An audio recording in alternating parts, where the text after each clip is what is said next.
"You won't make the subway," says Kelly. "Sure I will. I've done this before." "And drunker than this?" "Thank you very much." What does she know anyway? She's from Mississauga. God, I'm part of the reason people hate Toronto, aren't I? I'm taking the steps 2 at a time, even though my brother sprained his ankle this exact way, and he wasn't wearing pumps.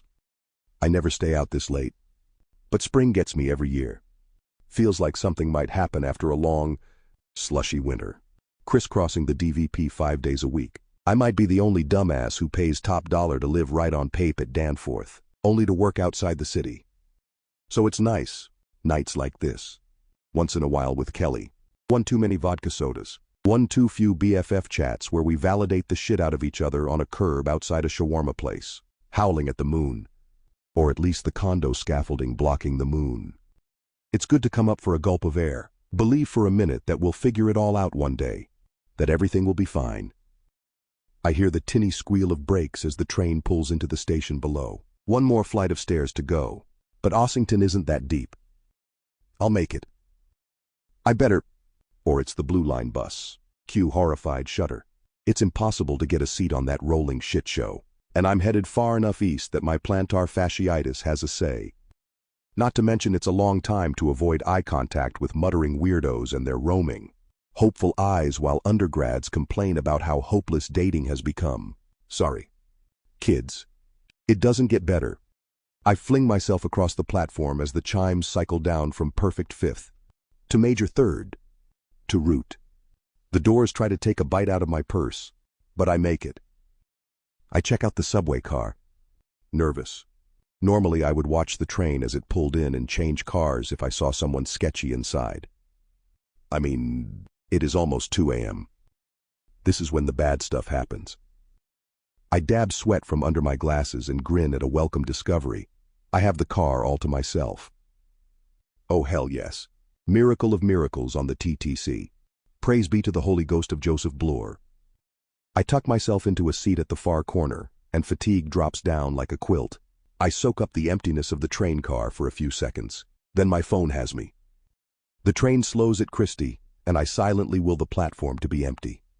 I know my luck won't hold forever, but the magic of the subway to yourself is something to hope for. We pull into the station and, hallelujah, it's deserted. The doors open. Chime to close. And suddenly he's there, hurtling down the stairs, rushing the doors. They almost close him out, but he manages to get an arm in and levers them open. He's tall and burly, a threadbare hoodie obscuring his face.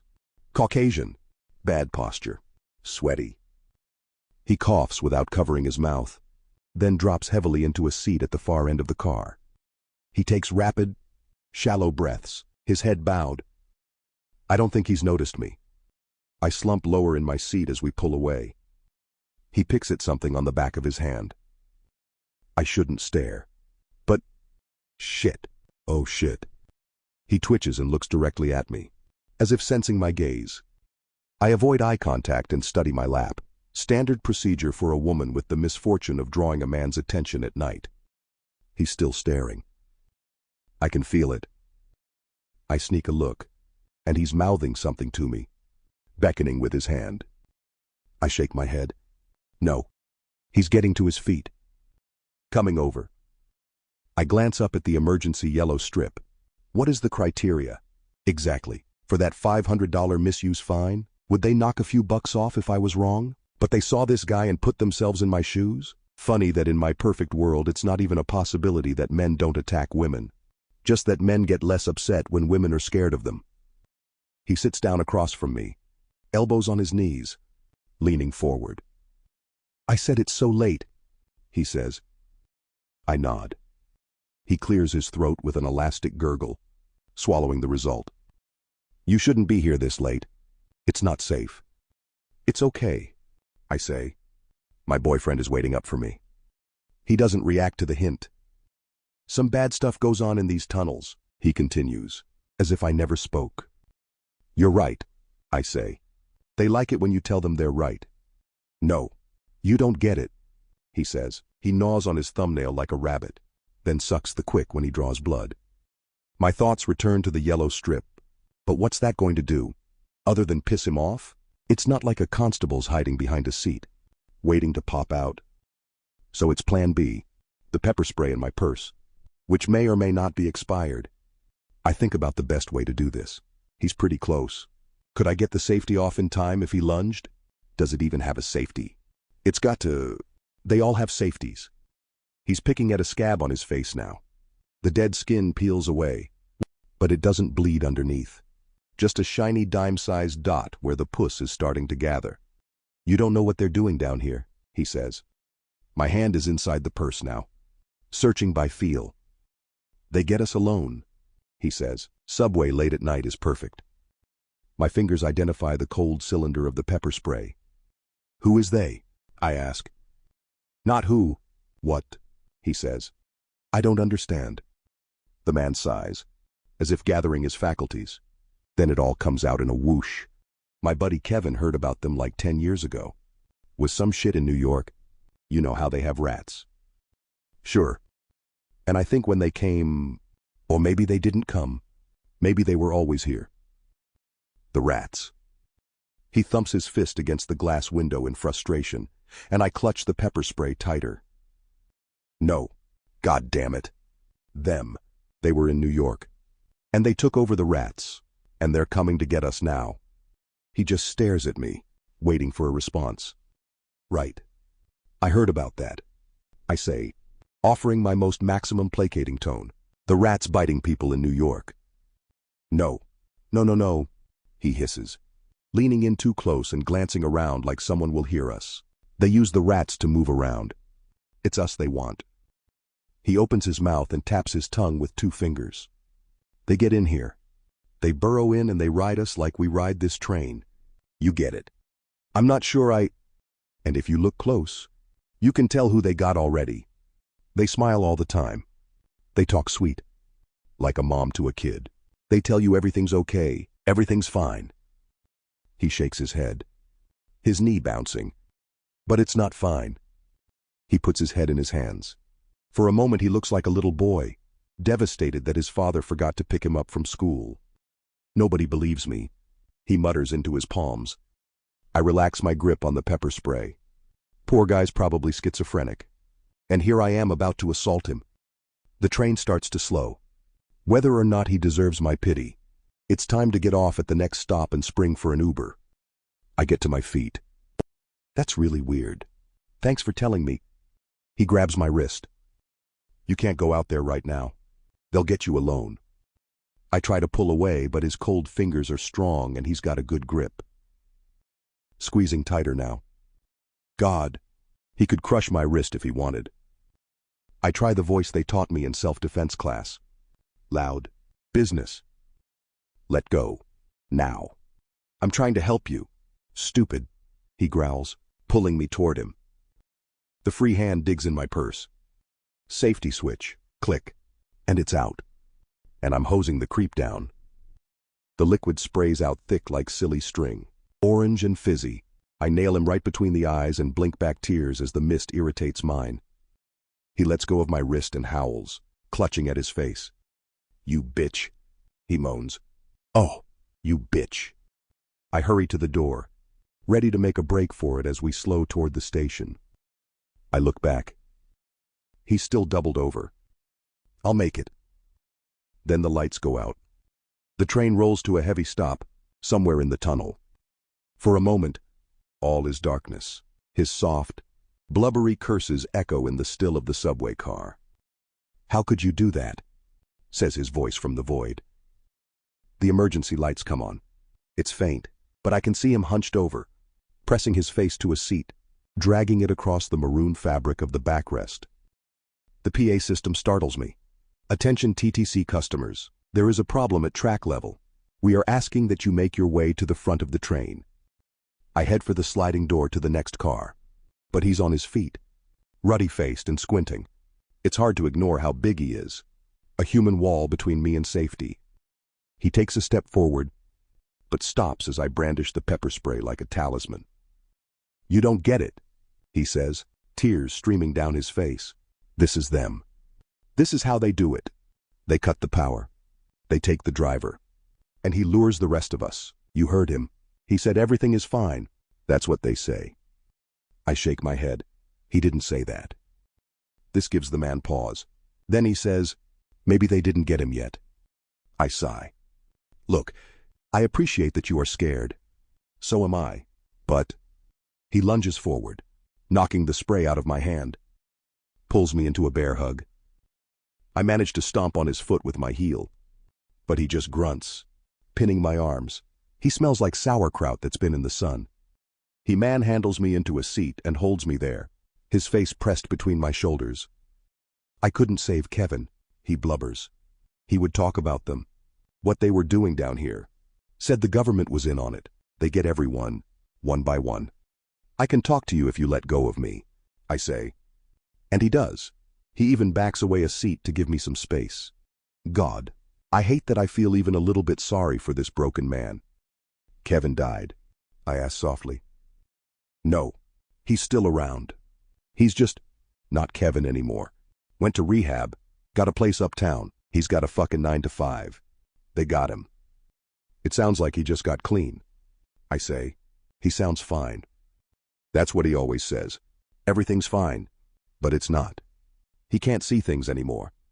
Maybe you just don't see the same things. People change. He stares at the floor for a beat, then rises to his feet.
Back when my parents were trying to make it work. Back when they had their weekly meetings to help try and get along, before the separate apartments and holidays. And well before the divorce, dust had all settled. My parents sent me to stay with my grandpa for the summer.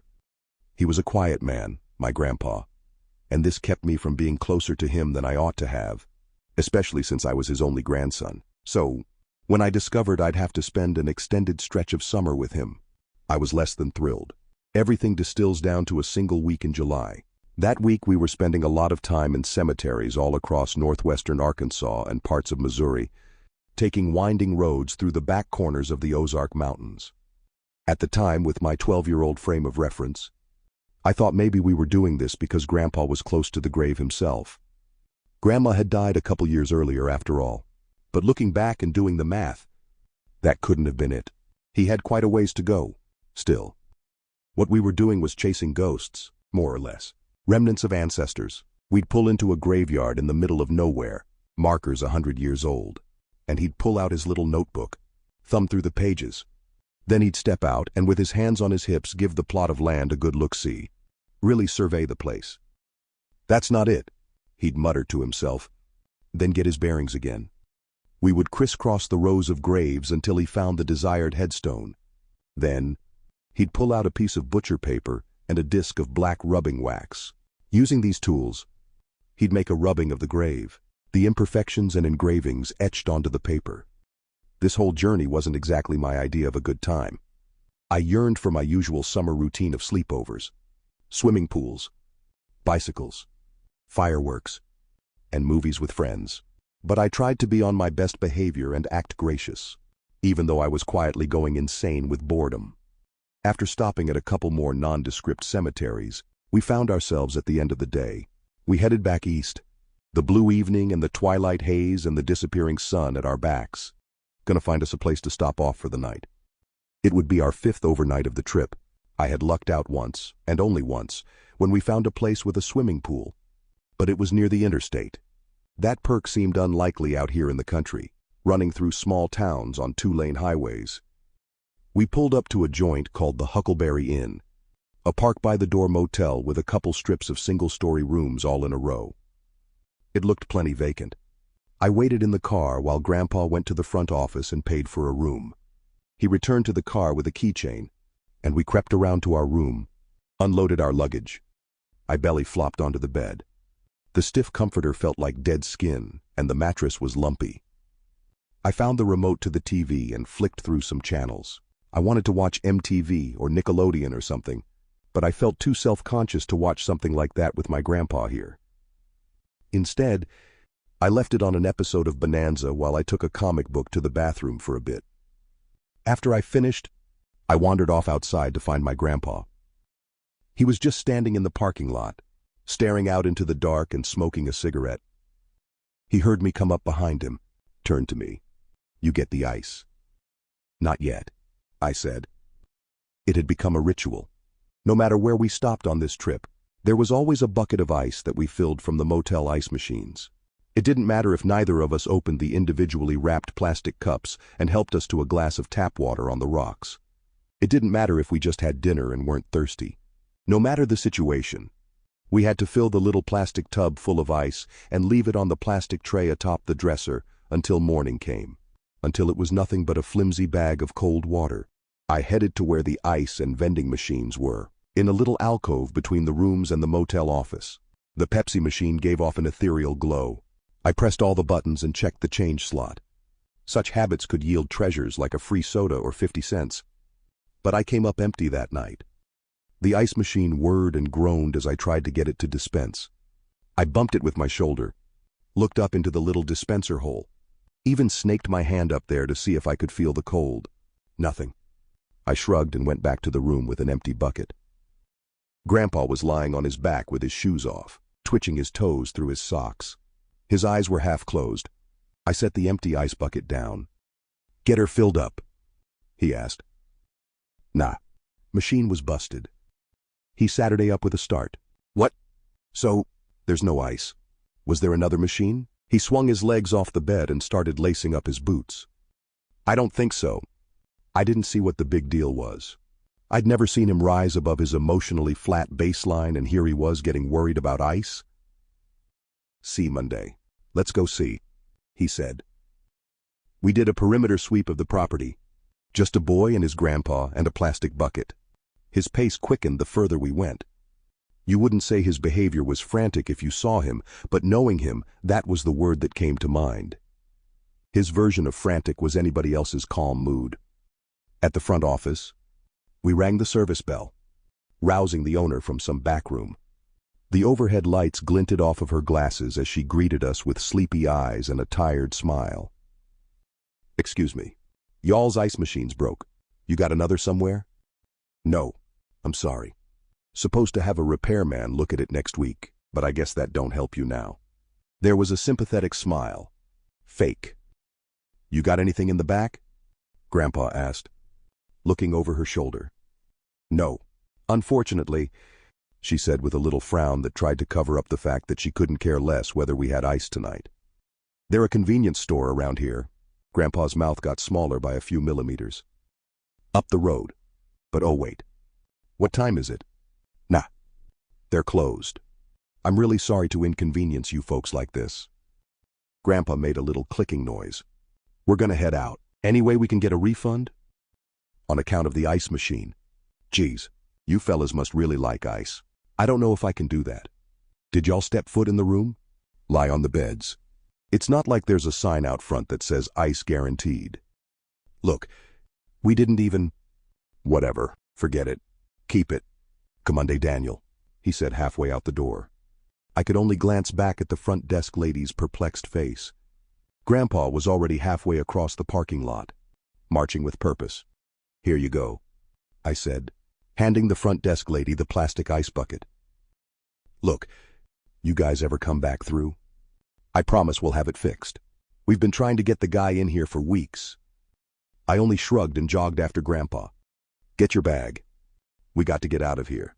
It's important." He had already loaded his small suitcase in the trunk, and I went and grabbed mine. I had a nervous feeling in my stomach. For the life of me, I didn't know what was going on. I had never seen him the slightest bit rattled, but there he was, rattled. But I had forgotten my comic in the restroom. I went back to grab it and pondered taking a leak for the road. "God damn it, Daniel. Hurry up," Grandpa yelled from the doorway. I had never heard him curse before, and he had never yelled at me, either. My body flushed with shame and anger, and I ducked my head and sat in the front seat of the Sable, comic book in hand. He peeled out of the parking lot, and we drove off in a haste. Whatever he thought was chasing us was still out there in the night. I didn't talk, and he didn't talk. Still feeling like a scolded puppy from him yelling at me, and anger simmered underneath and took over.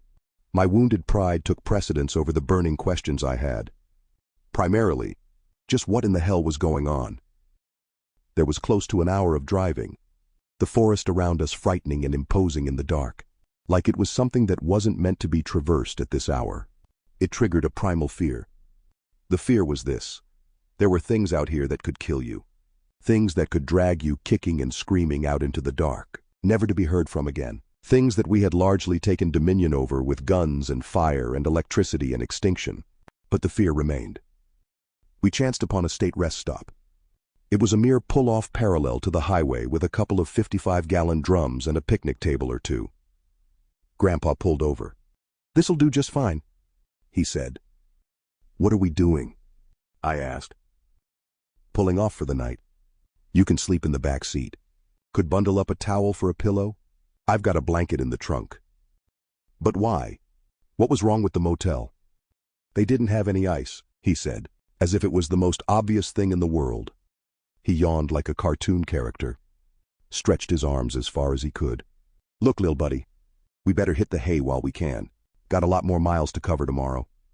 I'll be fine sleeping up front." That was that. I sulked and curled down low in the back seat until sleep took hold.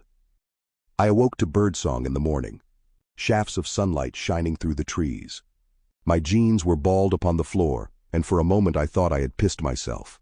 But it was just my briefs soaked with the sweat from sleeping in a vehicle on a humid summer night. Grandpa wasn't in the front seat. I shimmied into my jeans and stepped outside.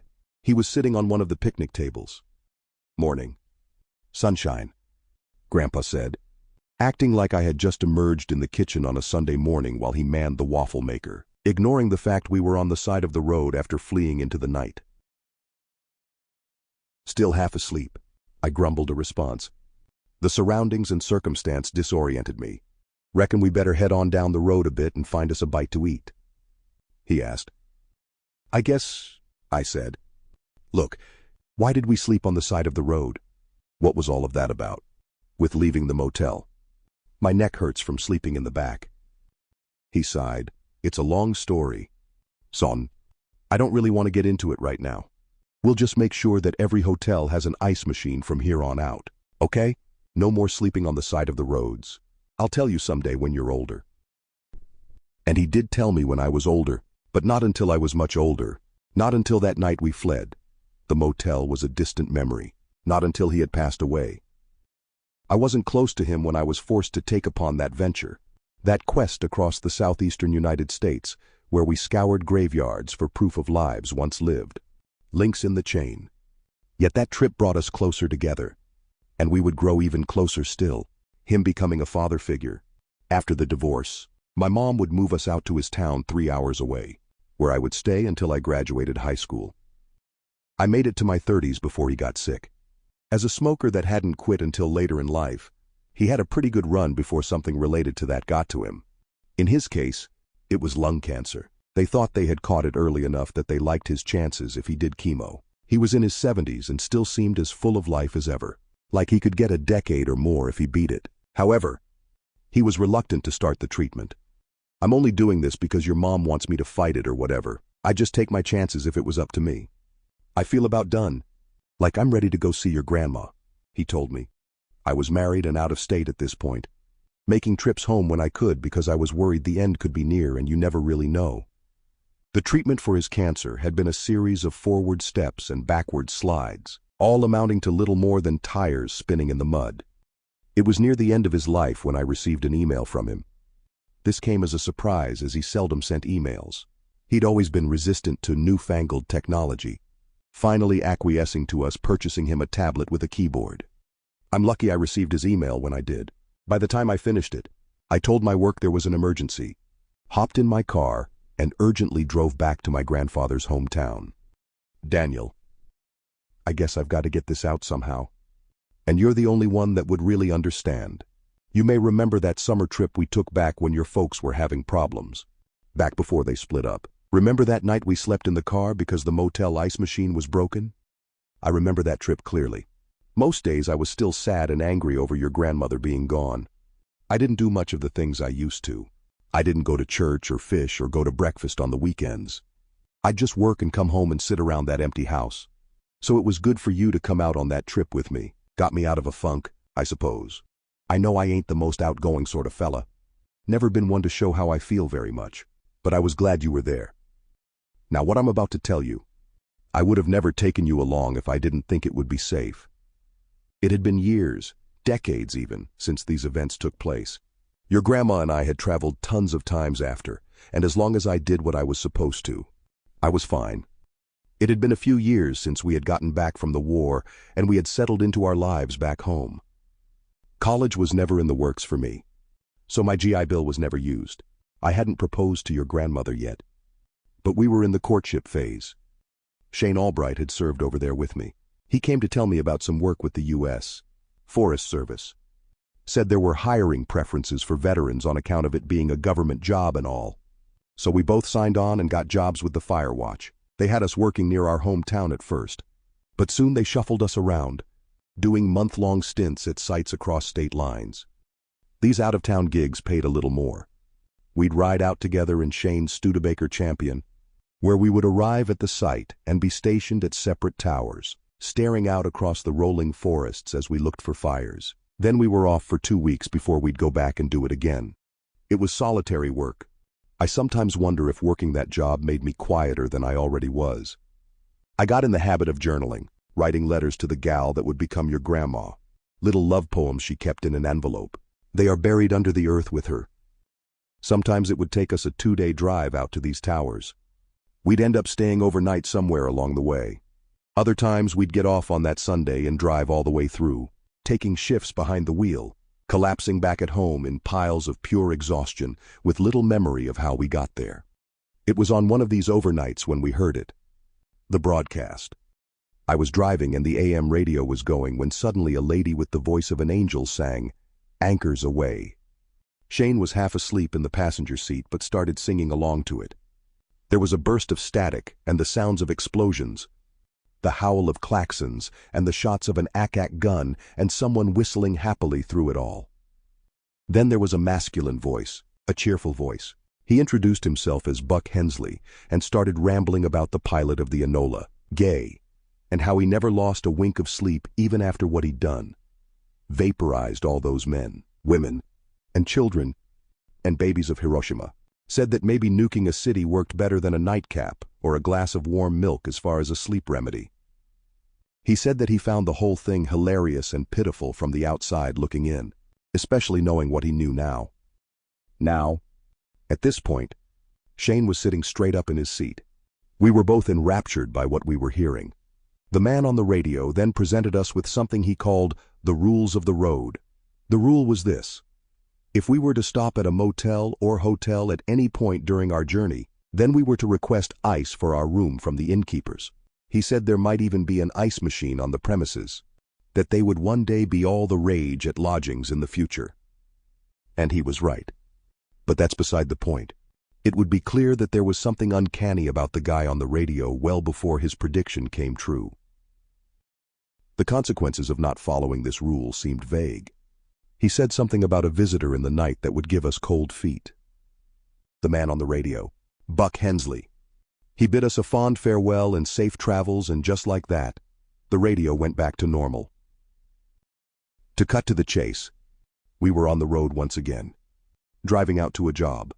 We had stopped off at some roadside motel, not unlike the many you and I stayed at during our cemetery trip, just newer and less worse for wear. It was late when we stopped. There wasn't a TV in the room. Those were luxury items at that point. Only a radio on the dresser. I remembered the warning. "You really gonna do that?" Shane asked me. "Sure. Why not? The ice ain't free. I could use me a cold drink."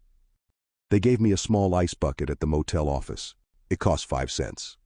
"Well, if you've got it, might as well make the most of it," Shane said, and pulled a pint of rye whiskey from his bag. He had a drink, and I had one as well. "Betcha didn't know your old pops had it in him. That was then, though. I put aside all of that tomfoolery once your mom was born." So that's how we all survived our first night at a motel after hearing that fateful rule. We rode off to our job site for another couple weeks of fire watching and isolation. There was a late departure, and we found ourselves bone-tired and miles from home. Even if we had pulled it together and drove in shifts, we wouldn't have gotten back home until noon. Shane asked, "Why not take it easy and stop for a bite? Maybe get a drink?" There was a little town with a diner and a motel and a filling station. We had burgers and sodas and fries at the diner. It was getting late by the time we got into our room, and I wanted nothing more than to fall asleep. Shane had other ideas, though. He had eyed a pool hall off the main drag and wanted to go, begging me to come along with him. I shrugged and followed along. We played some pool and drank some beers. As the night rolled on, Shane got cozy with a gal in a corner booth. I was on the sideline and getting bored. I made a signal to Shane that I'd be leaving. He pulled me aside. "Look, pal, I play my cards right? We might find ourselves back at the room," he said with a wink. "Just wanted to give you a heads up." I just sighed and told him good luck, and when I got to the room, I realized we only had a single bed. Being in the military, it was nothing for us to sleep in proximity like this. However, if he brought a girl back to the room, that might have made things complicated. I didn't really want to be in there, even if there were 2 beds. It was decision time, and as welcoming as the bed looked to my drunk and tired body, I took one for the team. I made my way to the car and fell asleep in the back seat of the Studebaker. The sleep was light and fitful. I tossed and turned in and out of a half-awake doze, my thoughts growing more agitated at my sleeping situation, when all of a sudden it hit me. The ice. We had forgotten the ice. I shot up and opened the door. I didn't know what time it was. It was still dark out. The parking lot was silent. I started for the motel room door, My hand was almost to the knob when the door creaked open and someone stepped out.